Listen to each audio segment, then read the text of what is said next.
온 세상에 페미를 묻히자. 네, 구독자에게 100% 묻어가는 방송.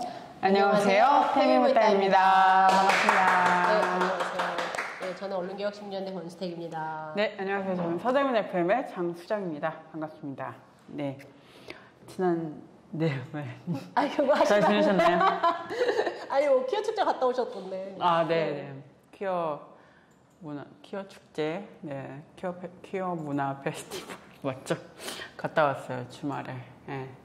제가 수술한 지 얼마 안 됐는데 많이 걸어야지 낫는다고. 아, 그래서 그 퍼레이드 갔다 온 거예요? 뭐 그것도 있고. 나는 퍼레이드는 한 번도 안 가봤는데. 아, 그러세요? 사전 참여하고 부스는 돌아다니면서 이것저것 많이 사긴 했었는데. 퍼레이드 되게 재밌죠. 근데 좀 약간 이번에 좀 그 코스가 조금 좋았던 게 고공농성을 하고 계신 그 스팟을 이렇게 지나갈 수 있는 그런 거여서 세종호텔도 지나가고 뭐 이렇게 해서 고진수님. 네, 고진수님도 그렇고 이렇게 그게 좀 좋더라고요. 그리고 또 제가 좀 참여한 지 그래도 몇 년 됐었는데 그때보다도 훨씬 더 인파가 많아졌다. 사람들이 훨씬 많아져가지고 이렇게 맞아. 끝을 봤는데 잘 안 보일 정도로 굉장히 사람이 많아졌구나 뭐 이런 생각도 들었고요. 생각보다 그 혐오 세력 분들이 많이 안 계시더라고요. 많이 왔어요, 이번에. 많이 왔나요? 이번에 총 집결이었어. 아, 그래요? 네. 잘 안 보였어. 다 이렇게 공간이 좀 분리돼 있어서 그런 것 같고, 저희 사무실에 김동찬님 같은 경우에는 이제 광화문 갈 일이 있어서 갔는데 차가 너무 밀려가지고 네. 퀴어 퍼레이드 때문인가라고 생각했는데 그 혐오 세력들이 집회 때문에 광화문 쪽에 네, 거기가 계속 밀렸다고 하더라고요. 그래서 그러니까 그 퀴어 퍼레이드는 을지로 쪽을 이렇게 해가지고 돌아왔어가지고 광화문 쪽에는 그분들이 계셨던 것 같아요. 그렇습니다. 어쨌든 잘 놀고 잘 놀았던 것 같아요. 재밌게 잘 맞아요. 퀴어 축제 가면 재밌어.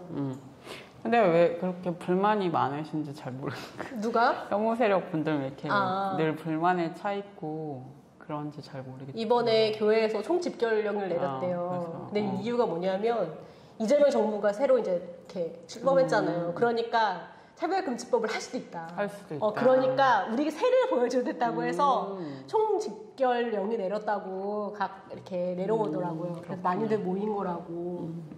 네, 열심히 해보세요. 되나 안 되나. 누가 이기나. 뭐 이기는 건 아닌데 어쨌든. 혐오는 이길 수 없죠. 네, 그 느낌이 딱 받았어요. 저는 저 혐오 세력이라고 하시는 분들은 되게 즐겁지 않구나 지금. 저걸 하는 게 그치 그럴 수 있어. 우리는 막 다 웃고 너무 즐거운데 저분들은 즐겁지 않구나 저게. 그치. 그러니까 억지로 하신 것 같은데. 그러니까 억지로 하는 건 절대 이길 수가 없어요. 그쵸. 즐겁지 않은 거는. 그리고 뭔가를 특히 다른 사람이 인권을 그런 것들 반대한다라고 얘기하는 게 그러니까 자기 권리를 위해서 얘기하는 게 아니라 다른 사람을 못하게 만드는 맞아. 이거를 한다는 것 자체가 좋을 수는 없는 것 같아요. 그냥 본인한테도 별로 좋지 않고 결과적으로도 건강에 안 좋을 것 같거든요. 제 생각에. 그러니까 건강을 파먹고 있지 않을까 하는 생각이 듭니다. 네. 좀 좋은 걸 하셨으면 좋겠다. 본인도 할 때 즐거운 거? 뭐 그런 걸 좀 하시면 더 삶에 도움이 되지 않을까? 그치. 그런 생각을 좀 많이 했던 것 같아요. 네, 이상입니다. 더 뭐 공유하실 근황이 계신가요? 저는 퀴어 축제는 못 갔고 그때 마포 사무실에 있었는데 쇼츠를 열심히 만들었다. 만들고 있었고요. 그래서 갈까 하다가 늦었지만 퍼레이드라도 갈까 하다가 퍼레이드 저는 원래 퀴어 축제의 꽃은 부스라고 생각하기 때문에. 그래요? 전 퍼레이드라고 생각해요. 저 부스를 별 보지 않아요. 그래요? 저는 부스를 쭉 돌아봐요. 근데 너무 아이디어 재밌는 거랑 예쁜 것들 너무 많거든요. 특히 퀴어 축제가 더 그래요. 되게 다양한 그 재밌는 것들이 되게 많아서 볼거리가 있는데 이번에는 뭐 그것도 못 볼 것 같고 그냥 안 갔다. 안 갔다. 저는 퍼레이드 할 때 맞춰가지고. 저는 퍼레이드만 보고. 지난주에 그 국립극장에서 헌치백이라고 연극 한 거 있었거든요. 그래서 그거 봤어요.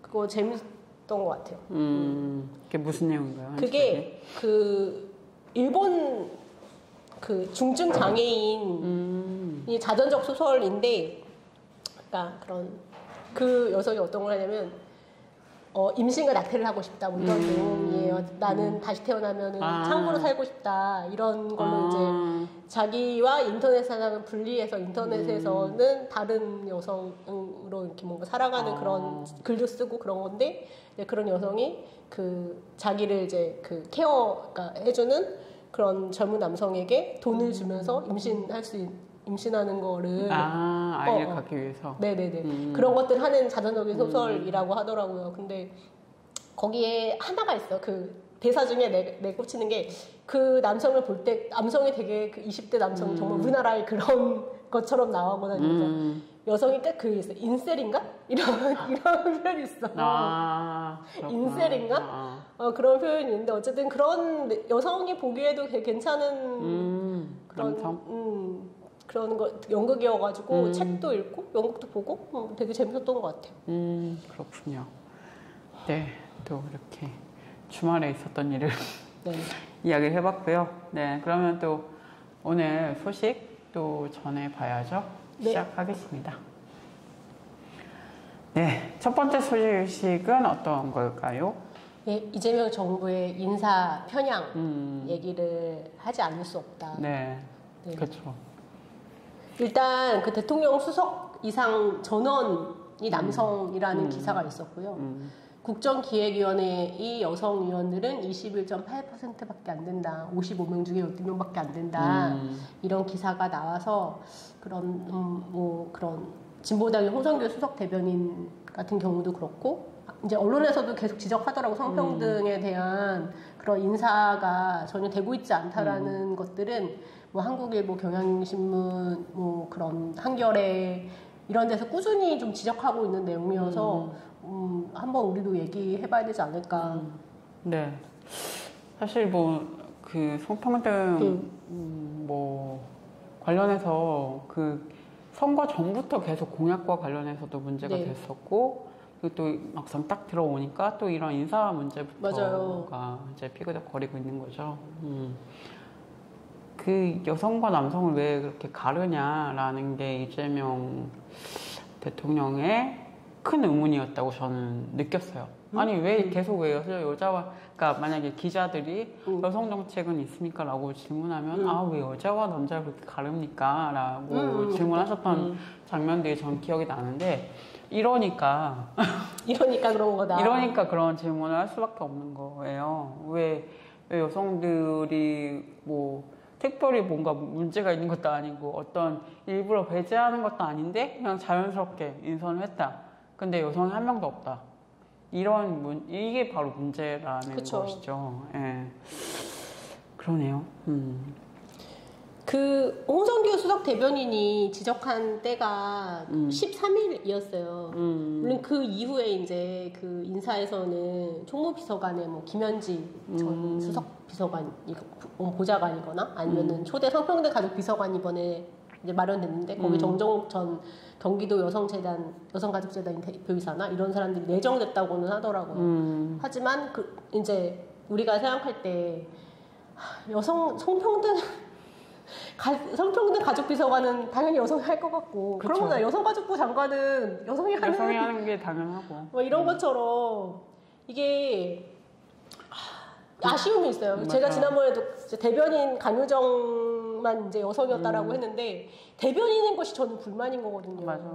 대변인이라고 하는 거는 우리가 얘기할 때 뭐 청와대 입 아니면 대통령실이 입이라고 얘기하듯이 그 사람들이 이제 생각하는 것들을 전달하는 사람인 거지, 뭔가 정책을 뭐 자기가 기획해서 하는 사람이 아니기 때문에 그런 부분에서 이제 아쉽다고 얘기하는 거거든요.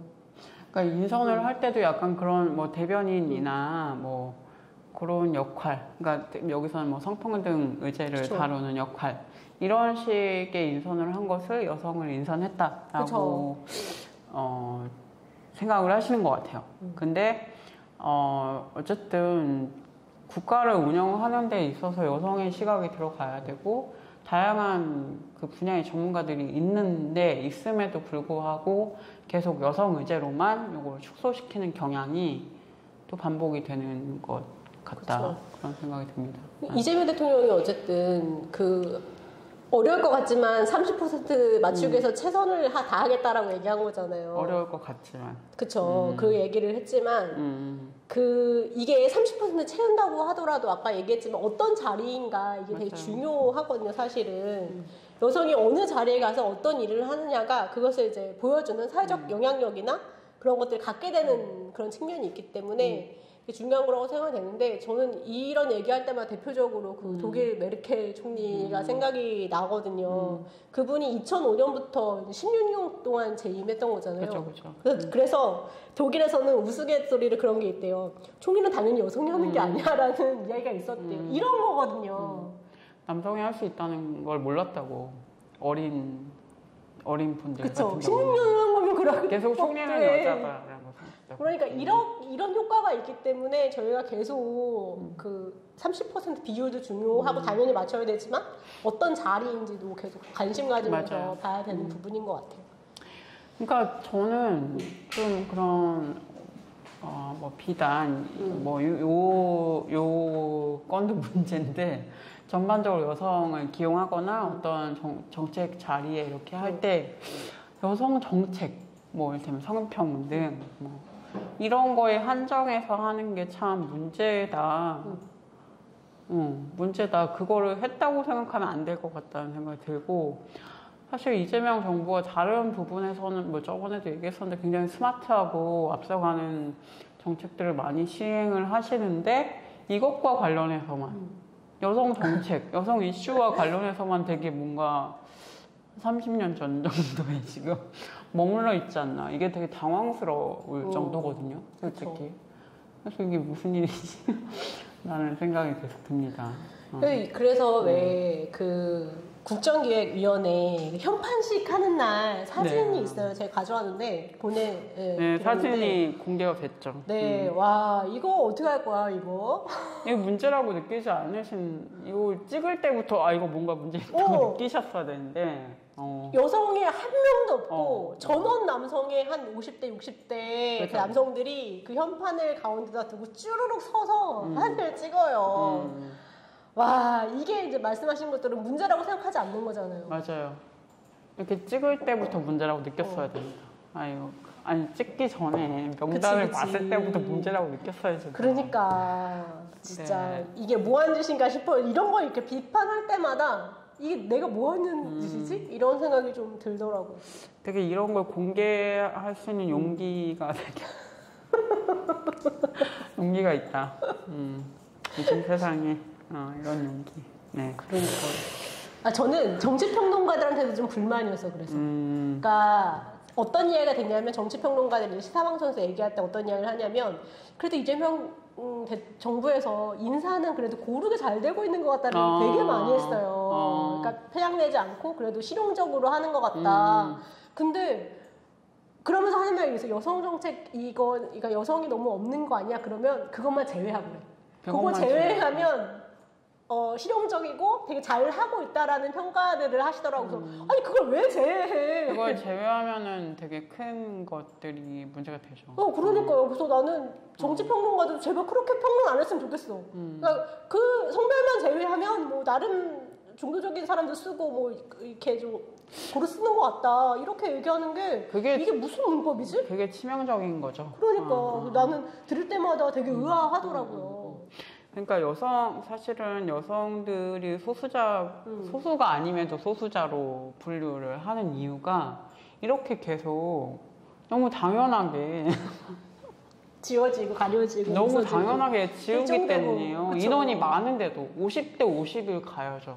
뭐 50대 50이 그렇다면 뭐 48대 53을 가거나 어쨌든 지금 현재 여성과 남성 비율대로 가든가 그렇게 해도 모자랄 판에 지금 이건 좀 정말 그 정치평론가라고 말씀하셨는데 그들의 생각 자체가 너무 훌지다는 생각을 좀 할 수밖에 없는 것 같아요. 근데 진짜 많이 얘기하더라고요.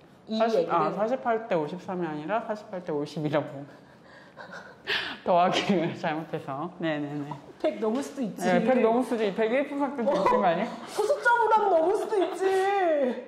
4452 그런 건가? 어쨌든. 네. 근데 그게 정리평론가가 한 사람이 아니라 다 그런 얘기를 했어요. 그리고 또 이제 보수 쪽에 나온 평론가도 그렇고 진보 쪽에 나온 평론가도 그렇고 또 진보적으로 좀 이야기되는 시사 방송이나 그런 부분은 채널들에서도 그런 얘기들을 하고 해서 저는 좀 불편했다. 이 얘기는 꼭 하고 싶었던 것 같습니다. 좀 진짜 왜 그럴까요? 그들 자체도 남성이기 때문에 그렇게 생각을 하는 건지 저는 항상 궁금했어요. 그러니까 되게 진보적인 그런 스피커들도 자기들이 다 남자만 앉아 있는데 이상하다고 생각하는 문제의식을 느끼지 않잖아요. 거기에 되게 당당하게 나가고 전 그거를 여기 나갔습니다라고 이렇게 당당하게 소개하는 것부터가 이 사람 이상한 사람 아닌가? 문제가 있는 사람들이다. 이 사람들은 자기가 그 게스트를 참여하면서 부끄럽지 않았나? 라는 생각을 되게 많이 하거든요. 그러니까 그런 이제 언론연대도 이제 많이 가요. 여기저기 토론회도 가고 뭐 그런데 이제 저희가 주최하게 될 때는 꼭 그 여성이 반 정도 있을 수 있게 이렇게 배려한다거나 또 같이 공동 주최하거나 그럴 땐 요구하기도 하거든요. 그 비율을 맞춰달라고 요구하기도 하는데 와 너무 와.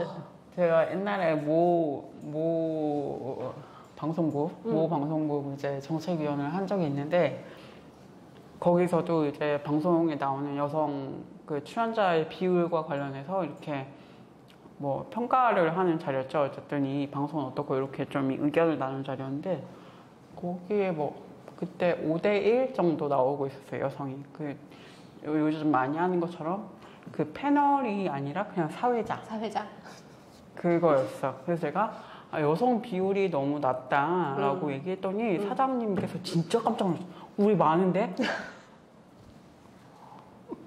저 그거에 더 놀라서 많다고요? 그러니까 5명 중에 1명이면 많다고 생각을 하시는 것 같더라고요. 그래서, 놀랍네요. 너무 놀랬던 그분도 진보적이신 분이라고 하셨던 분인데 누군지 아는 거 아니야? 어쨌든 그래서 맞아요. 진짜 너무 놀랐어요. 그러니까 여성이 그 정도 있으면 많다라고 이제 생각을 하시는 것 같아요. 저는 이제 시사 라디오, 그러니까 시사 유튜브 같은 거 볼 때 언론사가 하는 걸 주로 많이 보거든요. 그래도 정제됐다라고 생각하기 때문에 좀 많이 보는 편인데 그 중에서 이거 얘기해도 되나? 한겨레 TV 네. 거기 좀 그 공동포차라고 있죠. 시사 방송이 있는데 원래 그러니까 목요일만 하다가 화요일 날인가를 만들었어요. 화수목인가? 네. 그래서 했는데 목요일 날도 남성 둘이거든요. 근데 화요일도 남성 둘이야. 근데 어느 날 한겨레에서 수요일날도 만든다는 거예요. 그래서 드디어 내가 이제 여성을 하나보다. 난 당연히 그렇게 생각했거든요. 근데 둘 다 또 남성이야. 송채경화 기자님밖에 없잖아요. 여성이라고는. 근데 말씀하신 대로 사회자는 사회자인 것입니다. 역할이 그러니까, 다르고 전문가로 모시는 사람을 여성 그 비율에 맞춰야 되는 게 맞는 거고 그런 거면 나는 한겨레는 진짜 이거에 대해서 특히 한겨레 같은 경우에는 다양성 보고서를 매년인가 발간해요. 그래서 본인의 그런 콘텐츠, 그러니까 기사 속에 뭐 다양성이 어느 정도 녹여 있는지 그런 것들을 계속 보고서를 만들고 그거를 보고하고 토론하고 하는 작업들을 하고 있는데 유튜브는 대상이 아닌가? 라고 생각이 될 정도로 너무 이렇게 기울어져 있어가지고 맞아요. 놀랍더라고 저는. 맞아요. 좀 약간 안 보게 되잖아요. 맞아요. 잘 안 보게 된 이유가 있나? 어쨌든 그 게스트도 그런데 잘 모르겠습니다. 네. 송채경화 기자님 빼고는 거의 여성이 없어요. 없어요. 뭐 게스트 한 명도 부른 걸 본 적이 없는 것 같은데 저는. 그렇죠. 거긴 진짜 없죠. 네. 옛날에 공동포차 시즌 1인가 이때 몇 번 있었어요? 그러니까 게스트로, 그러니까 고정 아닌 게스트로 가끔 오는 게스트로 그리고 누가 교체됐을 때 한 번 이렇게 오거나 그랬던 적은 있었던 것 같고 한결은 너무 안 맞춘다. 그렇죠. 심하죠. 네. 뭐 경향은 뭐 말할 것도 없습니다. 경향은 진행적 남성이기 때문에 그렇습니다. 네. 아, 문제가 많네요, 아주 그냥. 네. 그러면 우리 두 번째 이슈 또 얘기해 보겠습니다. 네, 두 번째는 어떤 건가요? 두 번째는 김민석 총리 후보자의 과거 차별금지법 반대 발언이 논란이 되고 있어서 이거를 좀 얘기해야 되지 않을까, 새누리당에서는. 맞습니다. 네. 네, 뭐라고 했는지 좀 얘기할까요? 네, 얘기해 주시죠. 얘기해 주시죠. 김민석 후보가 2023년도 11월입니다. 네, 과거예요. 그러니까 최근 한 얘기 아니고 2023년도 최근이긴 하네요. 2년 전이긴 해. 그것도 11월 달이야. 얼마 안 됐어요. 얼마 안 됐습니다. 1년 반. 그때 이제 기독교계 단체가 주최하는 행사에 가서 본인을 어떻게 소개했냐면 기독교적 세계관을 가진 민주주의자라고 소개를 했고, 그리고 이제 현재 발의된 보편적 차별금지법에 동의하지 않는다라고 얘기했어요. 이제 그때 당시에는 장혜영 전 의원이나 이상민 더불어민주당 의원이나 이런 분들이 차별금지법 제정안을 이제 이렇게 그쵸. 발의했을 때 발의했을 그때 때. 그거에 대한 이야기였던 거고, 그러면서 이번에 논란이 된 그런 동성애는 모든 인간이 택했을 때 인류가 지속 가능하지 못하다 이런 얘기를 하면서 이제 그렇기 때문에 자기는 반대하는 거고, 최근 현실을 보면 사회적 분위기 때문에 접하거나 확산되는 것이 있다는 것이 분명하고, 적어도 분위기에 휩쓸리는 성적 시도는 예방돼야 되고, 그런 것에 대해서 문제를 지적하고 비판할 수 있는 종교적 자유는 보장되어야 한다. 근데 이제 현재 제출된 그 차별금지법 같은 경우에는 종교적 입장에서 비판을 봉쇄할 수 있기 때문에 자기는 반대하는 거다, 이렇게 이야기를 했습니다. 되게 제가 페이스북에 공유하면서 진짜 신박한 생각. 어떻게 이런 생각을 할 수 있지? 어떤 부분에서 신박한지 좀 얘기를 해주세요. 네. 아니, 모든 인간이 동성애를 택한다는 것 자체가 되게 신박하지 않아요? 나는 진짜 이해하는. 지금부터 내가 택한다. 난 동성애자야. 이거 자체가 되게 약간 급진적인 생각을 하고 계신 거거든요. 동성애를 택할 수 있다. 이 빨갱이 아니야? 어떻게 동성애를 택해? 동성애 빨갱이 아닌가요? 지금 동성애자들도 얘기하지 않는 택할 수 있다는 얘기를 지금 하시고, 물론 사회적으로 선택하시는 정치적으로 선택하는 그런 분들도 계십니다. 근데 사실 이 법에서 얘기하고 있는 거는 그런 걸 얘기하는 건 아니거든요. 그렇죠? 그러니까 동성애자라고 하거나 양성애자라고 하거나 이성애자라고 할 때 내가 택한다, 뭐 여기까지 가지는 않는 걸로 저는 알고 있는데, 아니, 장혜영 의원이 급진적으로 그렇게 이야기했어요. 그 김민석 후보님처럼 얘기하는 그런 사생활, 그러니까 사적인 그런 것들로 인해, 그런 차이로 인해서 차별하지 말라는 게 차별금지법이다. 그쵸, 특히 그쵸. 이제 말씀하신 대로 몇 가지를 정해져는 공적 서비스에서 차별하지 말라는 거잖아요. 그쵸, 뭐 취업이나 아니면은 뭐 그런 교육이나 이런 거에 접근할 때 그거를 차별하지 말라는 이야기인 거다. 그런 개인적인 그런 종교적인 관념을 가지고 그렇게 일가를 하기도 했죠. 뭐 하는 짓인가 싶어. 아무튼 최고. 네, 새롭게 보게 됐어요. 김민석 후보님을 이렇게 택할 수 있는 걸로 생각을 하시는구나. 그럼 본인도 택할 수 있다.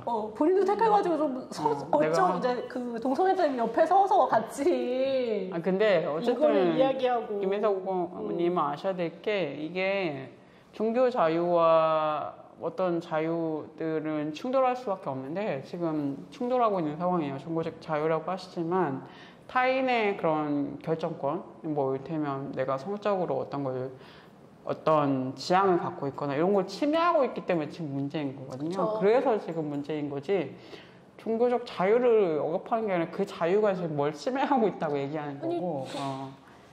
기독교 하세요. 우리 말려서 우리한테 그러지 말라는 거야. 기독교 계속 믿으시라고. 믿으시고 나한테 피하지 말아라. 그런 거 하는 거 알잖아요. 그게 아니라 이제 말씀하신 대로 이제 본인이 성적 지향이 있는 건데, 그쵸. 그걸 반대하니까 문제라고 우리가 계속 얘기하는 거거든요. 그러니까 우리가 김민석 후보가 기독교인인 걸 반대하진 않잖아요. 그치. 반대하진 않잖아. 왜 근데 반대를 하는 거야, 본인은. 그러니까 이거는 저는 그 민주주의라는 건 기본적으로 내가 당했을 때 짜증이 나는 거 아닌가 이걸로 생각해 보면 돼요. 근데 본인들이 종교가 있다는 이유로 내가 널 반대해. 너 이런 거 믿어도 돼. 이렇게 안 하잖아. 근데 남한테 하면 어떡해. 근데 같이 사는 세상이기 때문에 그러면 안 되거든요. 내가 짜증나는 건 남한테 하면 안 돼요. 그게 민주주의의 기본인데. 그래서 민주주의자가 아니라고 생각을 합니다. 저는 김민석. 그러니까. 나는 기독교적 세계관을 가진 민주주의자. 기독교적 세계관을 가진 민주주의자는 있을 수 있다. 그치. 근데 이런 세계관은. 기독교적 세계관을 가진 민주주의자는 이런 동성애 차별 안 합니다. 그쵸. 그러니까 기독교적 세계관이면 다시 한번 성경을 다시 읽어보셔야 되나 어떻게 해야 되나 모르겠는데 어쨌든 하여튼이고 그리고 또 다른 문제도 있어요. 이제 그 출산 문제를 이제 거론하신 거잖아요, 이분이. 모든 인류가 지속 가능하지 않다. 근데 동성애자들도 출산을 합니다. 그럼요. 네. 동성애자들이 더 지금 많이 하고 있는 거. 많이 하고 싶어 하세요. 지금 이성애자들보다 더 많이 하고 있어요. 그러니까. 이번에 그 퀴어 축제에도 오셨더라고요. 그 김규진, 김세연 부부가. 그랬어요? 네, 자녀랑 같이 왔더라고요. 근데 애기들도 많이 왔어요. 네, 맞아요. 이렇게 유모차 끌고 많이 오셨는데. 근데 이게, 그러니까 우리가 여러 가지 의학의 발전으로 인해서 꼭 이성애자가 아니어도 아이를 낳을 수 있고 많은 또 사람들이 선택을 하고 있는데 근데 저는 이성애만 매달렸다가는 이거야말로 지속 가능하지 않다. 아니 비혼 출산에 대해서 그렇죠. 인정하지도 않고 좀 긍정적인 의미에서 계속 이렇게 출산할 수 있는 걸 많이 만들어줘야 되는 거, 루트를 많이 만들어주고 보호나 지원책을 많이 만들어줘야 애를 낳는 거지. 그런 거 없이 무슨 애만 낳으라고 하면 뭐 낳나? 그리고 지금 상태에서는 사실 기후위기나 이런 것들도 그렇지만 지속 가능하지 않고 어차피 다 언젠가 죽게 돼. 다 우리 불바다에 빠져서 이제 몇십 년 내에 이렇게 지금 계속 개발을 하면 AI 계속 이렇게 하신다고 하면 그렇게 되는 것도 물론이거니와 출산을 점점 하지 않고 있고 뭐 이번에 뭐 선거 결과도 보셨겠지만 사이가 안 좋아져 계속 여성과 남성이. 결혼 안 하려고 하지. 결혼 안 하려고 해. 힘드니까. 그러면 지금 우리가 이성애만 지금 바라봐서는 안 된다. 지금 국가의 위기다. 국가의 그런 존속 가능성을 위해서 동성애자들도 아기 낳게 하고 비혼 여성도 낳게 하고 이거 정말 너무 필요한 일인데 나라 걱정을 안 하시는 것 같아 생각보다. 그러니까 더 하셔야 된다. 더 하셔야 돼. 지금 이 정도로 고민해서는 지금 우리 지속 가능하죠. 우리 한민족이 사라질 수가 있다 지금. 지금 좀 이따 우리 민족 얘기를 또 할 건데 우리 사라지게 생겼어 한국 사람들이 지금. 머리가 아프신 것 같은데. 민족이라고 해서 한민족이 사라진다. 우리 한민족이 사라졌어.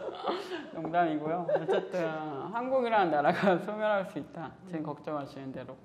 소멸하지 않는다고 생각하시면 어쨌든. 그래서 이번에 그래서 김민석 후보가 얘기한 거 관련해서 막 이것저것 검색하는데 재밌는 걸 발견했어요. 뭐요? 최근 뉴스인데 이탈리아 헌법재판소에서 그런 레즈비언 커플이 낳은 자녀, 그러니까 출산한 자녀에 대해서 양쪽 모두 부모로 인정한다라는 결론, 그런 판결을 내려가지고 이런 게 있더라고요. 근데 이탈리아 어떤 나라? 이탈리아 어떤 나라? 이탈리아가 아니라?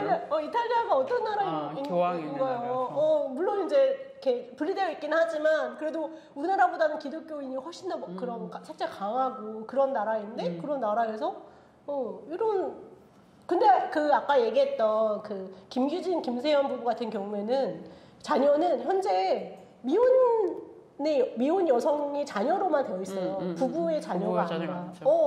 이게 무슨 말이 되는 사회입니까? 결혼했고 출산도 했는데. 같이 했는데. 그러니까요. 그러니까 실제로 일어나고 있는 일들에 대해서 대책을 세우고 대안을 생각하는 게 정치인의 역할인데. 그쵸. 지금 정치인의 역할을 안 하고 계실 뿐더러 장기적으로 보면 지속 가능하지 않은 그쵸. 형태의 사회적인 해결책을 고민하고 계신다. 본인이 종교를 가지고 있는 거, 그건 뭐 뭐 어쩔 수 없고 그건 중요해요. 자유입니다. 그 자유예요. 근데 정치적 자유가 있는 거죠. 정치적 장애 나왔으면은 자신이 정치인으로서 뭘 하겠다고 하면 그런 걸 섞으면 됩니까? 우리나라가 다 기독교 국가야, 우리나라가 지금? 그런 것도 아닌데. 어? 우리 뭐 그거 있어요? 국가의 종교가 있어요? 국교가 있나? 국교가 있나? 어? 그런 것도 아닌데 그러시면 안 되죠. 이렇게 개인적인 감정 섞지 말고 되겠어. 갑자기 이명박 대통령 전 대통령이 서울시장일 때 서울시를 봉헌하겠다. 그게 떠오르네. 난 반대. 나 서울시민이었는데. 아니 우리한테 물어보지도 않고 봉헌을 서울시민한테 물어보지도 개개인한테 다 물어보지도 않고. 네 그리고 그런 거 봉헌을 할 수 있는 게 아니니까. 그분도 진짜 대단한 분이라는. 이런 뭐 핸드폰 봉헌할 수 있어. 스마트폰 봉헌할 수 있어요. 근데 하면 안 됩니다. 네, 근데 이제 김희석 후보자가 이제 또 기자들이 물어봤을 거 아니에요. 기존 발언과 같은 생각입니까? 라고 질문했는데 기회가 생기면 소상히 답하겠다. 지금이 기회예요. 지금 얘기하셔야 돼. 본인이 후보자잖아. 그렇죠. 검증을 지금 받고 있는 거라고요. 근데 무슨 기회가 생기면은 소상히 얘기를 하겠대. 근데 좀 이건 생각이 당연히 바뀌셨을 거라고 저는 믿고 싶고요. 근데 저는 좀 바뀌어야지. 뭐 지금까지 이런 생각을 하고 있으면 지금. 근데 제가 이번에 이제 김인석 후보 재산 문제가 좀 논란이 되고 있잖아요. 네. 와, 근데 이분 정말 되게 신실한 독자시구나라고 생각한 게 있어.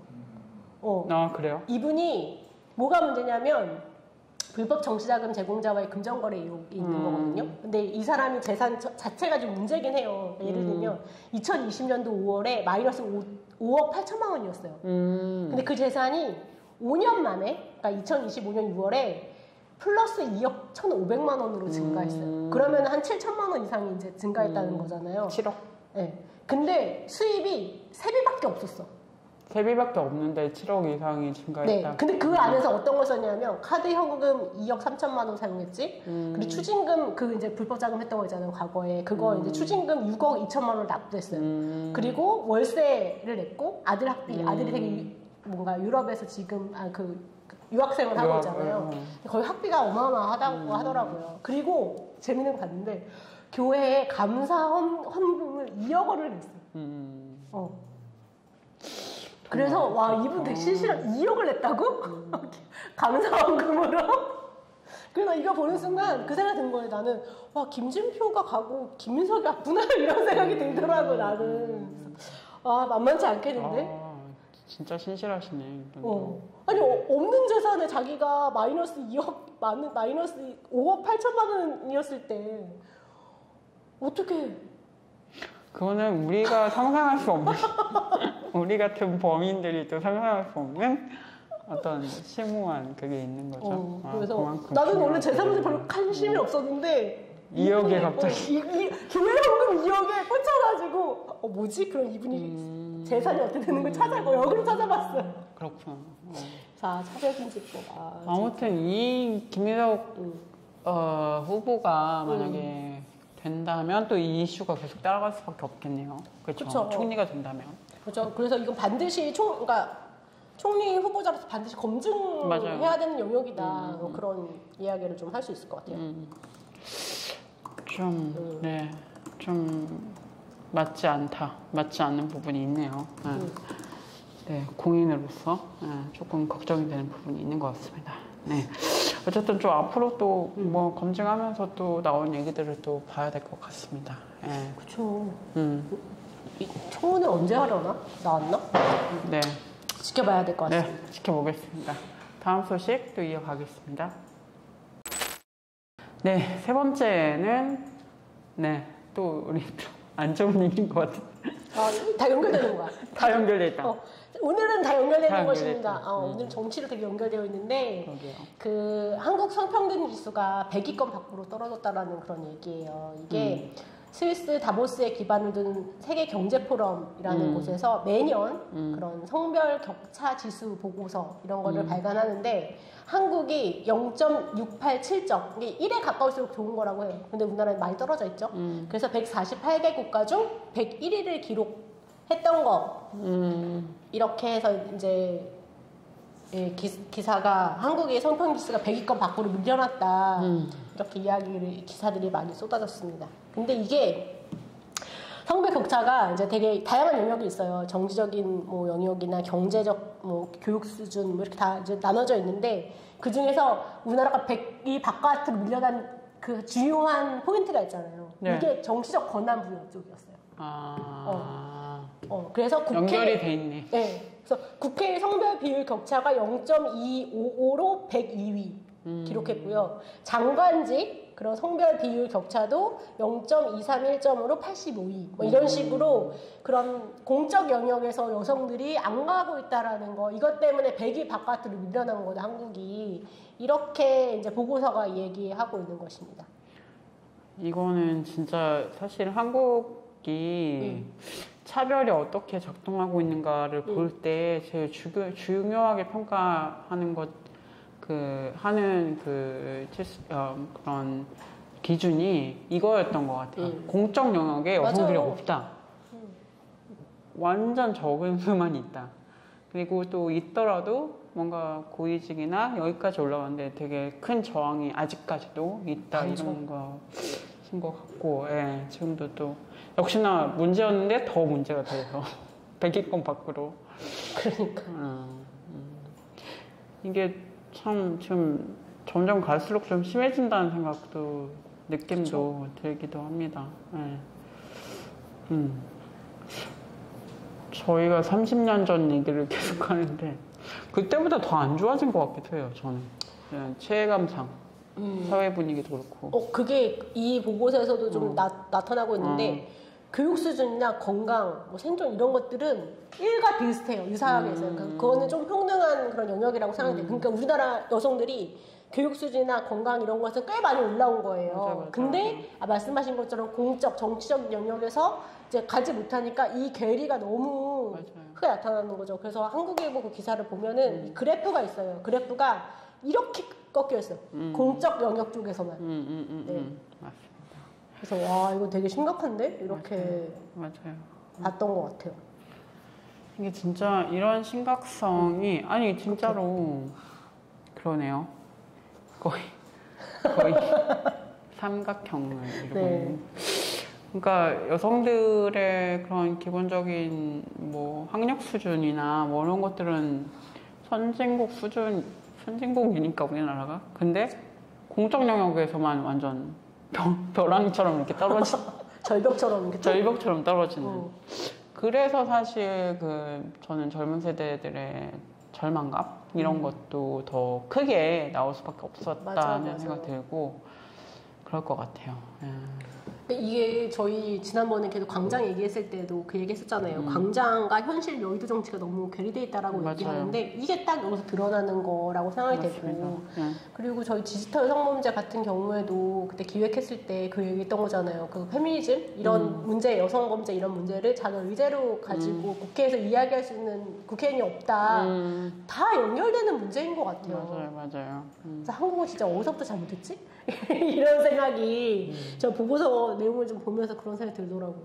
네, 너무 심각한 상황이죠. 네, 근데 이 심각성을 국가에서 제대로 인지를 하지 못하고 있는 것도 되게 심각한 상황입니다. 네. 근데 우리가 앞에 1번, 2번, 두 번째로 했던 것도 다 아까 연결된다고 맞아요. 했는데 그런데도 30%는 못 채울 것 같으면 최선을 다하겠다 이런 얘기를 하고 있는 거고 30%를 왜 못 채울 것 같다고 생각했을까? 여성들은 그럴 만한 그게 없다고 생각을 한 거가 그렇게 반영이 되는 거겠죠. 그쵸. 근데 문제적인 발언인 것 같아요. 왜 그렇게 찾아야지. 없으면 찾아야지. 그러니까 없으면이 아니라 안 찾는 거. 안 찾는 사실은. 거죠.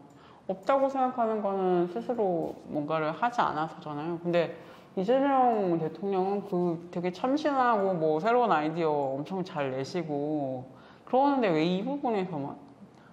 항상 의문입니다. 자기 여성이 아니어서 그런가? 항상 의문이에요. 진짜. 근데 내가 여성이 아니어서라는 건 말이 안 돼요. 공직자잖아요. 그거는 국민의 50%를 어쨌든 차지하는 비율이 있기 때문에 그거는 공직자로서 해야 될 거, 그리고 행정가자 대통령으로서 해야 될 거, 국민의 대표로서 해야 될 것들을 해야 되는 게 맞는데 남자들만 뽑아준 거 아니잖아요, 이재명 대통령은. 20대 여성한테 몇 퍼센트? 50, 남자들만 뽑지 7% 않았잖아요. 58%. 20대 여성들이 58%나 뽑았는데 보훈의 정치를 국민을 대표하는 사람으로서 그걸 해야죠. 58%의 이야기를 어떻게 반영할 것인가, 정책으로. 그런 걸 좀 심각하게 해야 되지 않을까, 그런 생각이 드네요. 그러니까 왜 이런 얘기를 해야 되는 거야? 한국이 되게 좋아지고 있다, 발전하고 있다 얘기하는데 이런 영역 보면은 되게 숨이 막혀요. 맞아. 진짜 안 좋아지는, 계속 제자리에 있거나 더 후퇴하거나 그런 수밖에 없는. 그러니까 이거 그냥 문재인 정부 시절에 처음에 30% 낮췄어요. 내가 구성할 때. 뒤에 무너졌죠. 마지막 이제 이렇게 뒤로 후반부로 갈수록 이제 30% 무너졌는데, 근데 이재명 정부 그때가 몇 년이야. 근데 지금 처음 시작할 때도 30%못 맞춘다? 와, 너무 심각한 겁니다. 어떻게 하자는 거지? 진짜 너무 심각해요. 근데 뭐 이 많은 사람들이 또 연구를 하고 있지만 사실 다양성이 보장되는 것들이 어떻게 더 좋은가, 우리에게 뭐 정치 영역에서도 그렇고 다양한 영역에서든 그런 것들 좀 고려할 때 진짜 한국 사회의 안정이나 발전을 위해서 좀 다양한 시각을 가진 다양한 인재들을 좀 등용하고 기용하는 게 너무나 필요한 일인데 왜 남자들만? 왜 남성들만? 이거는 이제 스스로의 어떤 정치적 그런 안정성? 그런 걸 좀 해치는 결과가 되지 않을까, 그런 생각도 들어요, 지금 같은 상황에서는. 네. 참 심각한. 내년에 떨어지지 않을 정도로 만들 것 같아서 짜증이 나네요. 아, 그래요? 자기가 임기 동안에 떨어졌다는 얘기는 안 들을 거. 참으면 안 돼. 이건 진짜 참으면 안 되고, 우리 보고 계시는 분들과 함께 이건 진짜 말도 안 참을 일은 아닌 것 같아요. 너무 심각합니다. 네. 맞습니다. 저희 계속 백미밀달에서도 관심 가지고 지금 내각이나 구성, 아직 장관직 구성을 안 했으니까 그거 어떻게 될지 좀 보는 걸로 하겠습니다. 네, 계속 또 봐야 될 것 같습니다. 네, 저희 또 오늘 또 전해드릴 소식은 일단 이렇게 끝이 났는데요. 올해가 호주제가 없어진 지 법이 통과된 지 20년 되는 해입니다. 그래서 호주제 폐지 20년을 좀 기억하자, 이런 흐름들이 조금 생기고 있는 것 같은데요. 어떻게 생각하십니까? 그쵸. 저는 다른 게 아니라 호주제 20년 폐지된 지 다루자고 해서 과거 이제 기사를 찾아보잖아요. 사진이 너무 웃긴 거야. 옛날에 진짜 웃겼어. 한복 입고 맞아요. 집회하고, 그래서 그 20년 전이 되게 가깝지만 되게 먼 이야기였구나, 이런 생각 되게 많이 했던 것 같고, 그래서 모르겠어요. 지금 20년 후가 또 이렇게 될까? 그래서 우리가 앞서 되게 우울한 얘기를 많이 했지만 또 급격히 달라질 수도 있는 거 아닐까? 갑자기 어느 날 50대 50으로 하겠다. 20년 전, 이제 한 10년 정도 지나면 우리가 내각을 50대 50으로 맞추겠다, 이런 이야기도 들을 수 있는 그런 날이 왔으면 좋겠다, 이런 생각을 좀 들었던 것 같아요. 근데 진짜 그때는 세상이 망할 것처럼 진짜.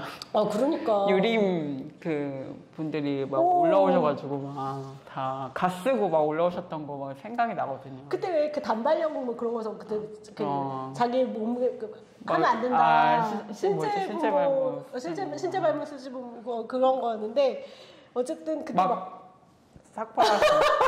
삭발하시고. 이게 웬일이야. 이거 호주사 폐지도 막아야 된다, 이런 마음으로. 금수의 나라가 그런 게 금수의 나라가 될 거다, 우리나라가, 이런 피켓 같은 거 써가지고 올라오셨던 거 기억나요? 그러니까요. 근데 그 생각이 들었어요. 찾아봤는데 호주제가 어쨌든 가부장제의 상징적인 제도였던 거잖아요. 근데 그게 없어졌잖아. 네네네. 그러면 우리 사회는 만약에 가부장적인 것들을 덜어놨어야 되는 거 아닌가라고 생각이 들었거든요. 근데 지금도 여전히 우리는 가부장제가 되게 그쵸. 많은 영향을 미치고 있다고 느끼는 맞아요. 거잖아요. 그래서 뭐가 잘못됐을까? 호주제는 폐지는 20년 전에 됐는데 어떤 게 잘못됐지라고 쭉 이렇게 생각을 하면서 왔는데 제도는 상징적인 제도는 없어졌는데 여전히 제도가 남아있는 것들이 있고 맞아요. 그 플러스 이제 사회 문화적으로 이런 것들이 좀 바뀐 게 없는 거 같구나 이런 생각이 들더라고요. 우리 그 지난번에도 한번 얘기했지만 그 혼인신고할 때 자녀 출산하면은 누구 성 따르는지가 아직도 남아있는 거잖아. 남편 성 따르는 거. 남편 성을 우선적으로 따르게 돼 있고 그쵸. 여성이 성을 따르게 되면 체크를 먼저 그때 해야 돼. 체크해야 돼. 그때 체크해야 돼. 혼인신고할 때 체크를 해야 돼. 혼인신고할 때. 근데 누가 혼인신고할 때 우리 애기 성 뭘로 할까 이걸 생각하고 시작을 하냐고. 저 너무 당황했었거든요. 혼인신고할 때. 그러니까요. 아니 이걸 지금 택해야 된다고? 너무 그러니까 중간에 수정을 할 수 없게 돼 있을 거야 아마. 그러니까 이게 이런 것처럼 그 당시에 제도, 그러니까 호주제 폐지되는 것도 굉장한 일이었기 때문에 그 당시에는 그러니까 그거를 하는 것에 좀 집중하면서 다른 제도들 같이 선보는 작업들을 못했던 게 아닌가라는 게 첫 번째였고 아까 얘기한 대로 사회 문화적으로 이제 그런 뭐 성평등 이런 것들이 이야기되지 못했던 측면이 더 강했던 것 같다라는 생각이 들어서 지금 여전히 한국 사회에서는 우리가 오늘 쭉 얘기했지만 여성의 지위나 이런 것들이 굉장히 여전히 공적 영역에서는 낮다 이런 것들을 좀 보게 되는 것 같더라고요. 저는 호주제 폐지됐지만 아직도 그거 폐지됐다 이거 외에는 되게 면면이 제도적으로 다 남아있어서 다 남아있어요. 되게 기분이 나쁠 때가 많아요. 분명히 폐지됐다는데 왜 이거는 이렇게 돼 있는 거고 왜 예를 들어? 왜 뭐 그 뽑으면 남편 아래에 들어가 있잖아 계속. 그게 엄청 불쾌하다고. 그 뽑을 때마다 기분이 들어주는데 호주제 폐지된 국가에서 이게 무슨 일인가. 그러니까 제도적으로 완벽하지 않다. 아직까지도 우리가 호주제 폐지됐지만 행정적으로도 다 되어 있지 않다는 생각을 좀 많이 하고 그래서 앞으로 바꿔야 될 게 또 많다는 생각이 들어요. 그래서 좀 진행형이지 않나 이게 호주제 폐지라는 그런 사건이 지금도 진행형이지 않나. 그러니까 그런 제도나 그런 것들을 바꿔야 되는데 또 이제 되돌이표인데 그 바꿀 수 있는 사람, 바꿀 수 있는 위치에 있는 사람들이 안 바꿔줘. 주로 남성들이 안 바꿔줘. 우리가 해야 돼. 관심이 없고 우리가 해야 돼 어차피. 공정 영역에 이거 해줄 국회의원들이 없고 정부 행정부의 수반은 제가 항상 얘기하지만 500명 만들어야 된다고. 500명 지금부터 500명 양병설 뭐지? 양병 뭐 우리가 군대는 아니니까 그렇긴 한데 어쨌든 지금부터 준비를 해야 된다는 생각을 하고 구체적으로 말씀드리기로 했는데 네. 500명 어떻게 할지 내가 얘기했잖아. 온전한 연동제로 가면은 연동형 비례대표 100% 지금처럼 이렇게 준연동형 말고 그냥 연동형으로 하면 우리 500명 넘는다고. 저는 그렇게 하지 않겠습니다. 그걸 넘는 게 더 힘들기 때문에 연동형 비례대표제 하는 게 더 힘들기 때문에 네, 준비합시다. 네, 해야 됩니다. 지금 때문에. 어쨌든 우리가 이제 1년을 지방선거도 있고 그렇기 때문에 좀 우리 여성계에서도 많은 고민을 또 해야 되지 않을까 그런 생각이 들고 이 선거 영역에서 할 수 있는 것들도 있을 거고 그 외에 정치 영역이라는 것도 우리가 만들어가는 것들도 또 같이 해야 되지 않을까 뭐 이런 생각을 합니다. 네, 그러시죠. 열심히 해보십시다. 열심히 합시다. 네, 오늘은 네. 짧게 우리 지난주에 목요일에 만났으니까. 네, 그렇죠. 제가 또 곧 우리 하려고 하는 기획 얘기해 주세요. 기획을 또 말씀드려야 되는데 저희가 딥페이크 시즌 첫 번째 시즌을 저희 이 채널 시작과 함께 했었던 했죠. 거고 시즌 2를 준비를 하고 있습니다. 그래서 지금 한참 라인업 섭외와 뭐 이런 것들을 좀 세팅하고 있는데 언제부터 시작일까요? 언제부터 이렇게 언제 업로드가 될지는 잘 모르겠고 촬영은 다음 주 월요일에 이미 잡혀 있는 게 있고 다음 주 월요일 금요일에 잡혀 있는 게 있어서 촬영이 되고 편집이 되는 대로 바로 만나시게 될 것 같아요. 네. 이번 주제는 그것입니다. 지적 성범죄와 싸우는 여자들입니다. 네. 네, 꼭 여자들만 나오는 거 아니죠? 그렇죠. 저희 남자가 최초로 있을 수 있다. 최초로 남자 게스트. 남자 게스트가 나온다. 나온다. 네, 아주 기대를 하셔도 좋은 남성 게스트. 제가 기대한 사람은 아니었어요. 아 그래요? 저는 왜 그랬잖아. 페이무타에서 남성 게스트가 나오면 누가 가장 먼저 나올까? 저는 채태섭이나 김민아일 거라고 생각했거든요.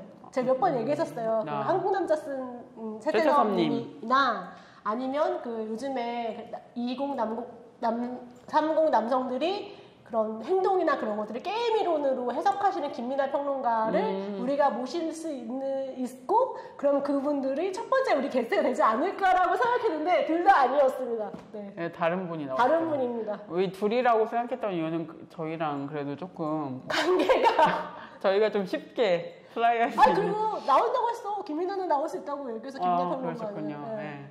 이제 순택님도 지인이시기 때문에 최세섭 작가님은 제가 한번 이렇게 얘기를 해보려고. 우리 진짜 한번 해봐요. 한번 모시면 좋을 거예요. 최세섭 평론가님이 얼마 전에 박사 논문 끝내셨기 때문에 한번 모셔도 될 것 같아요. 그래서 저희가 막 여성 게스트들도 많이 나오는 방송이 되지만 앞으로 남성들도 같이 나오셔서 얘기해 주실 거고 어떤 분이 나오실지 이번에 또 아주 화려한 라인업으로 저희가 준비를 했고요.